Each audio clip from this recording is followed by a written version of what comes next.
આપનું સ્વાગત છે।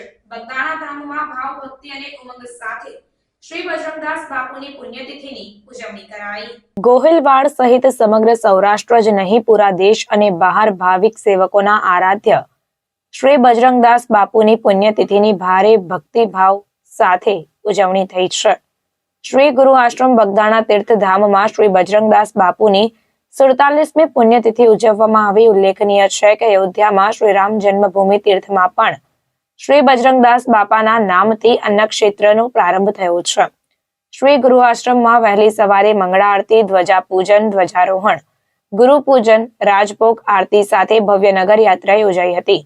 બાપા સીતારામ નાદ સાથે આસપાસના પંથક ઉપરાંત રાજ્ય અને રાજ્ય બહારથી ભાવિક સેવકો મોટી સંખ્યામાં ઉમટી પડ્યા હતા। દર્શન પૂજન સાથે પ્રસાદ લાભ લીધો હતો। આ ઉત્સવ સાથે રક્તદાન શિબિર પણ યોજાઈ હતી। રિપોર્ટર ફિરોઝ મલિક સાથે કેમેરામેન રસુલભાઈ, ભાવનગર। પૂજ્ય સદગુરુદેવ શ્રી બજરંગદાસ બાપા શ્રીના ઈષ્ટદેવ પ્રભુ શ્રી રામ અયોધ્યામાં પ્રતિષ્ઠા મહોત્સવ બહુ ધામધૂમથી ઉજવાયો। મારા સદગુરુદેવના ઈષ્ટદેવ છે એટલે અમારા સૌના ઈષ્ટદેવ છે। સમગ્ર ભારતના સનાતનીઓના એ આરાધ્ય દેવ છે।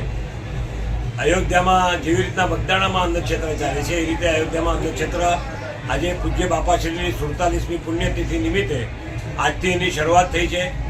અયોધ્યાનું આ એક એવું અન્નક્ષેત્ર હશે જ્યાં લોકોને પંગતમાં બેસાડીને જમાડવામાં આવશે।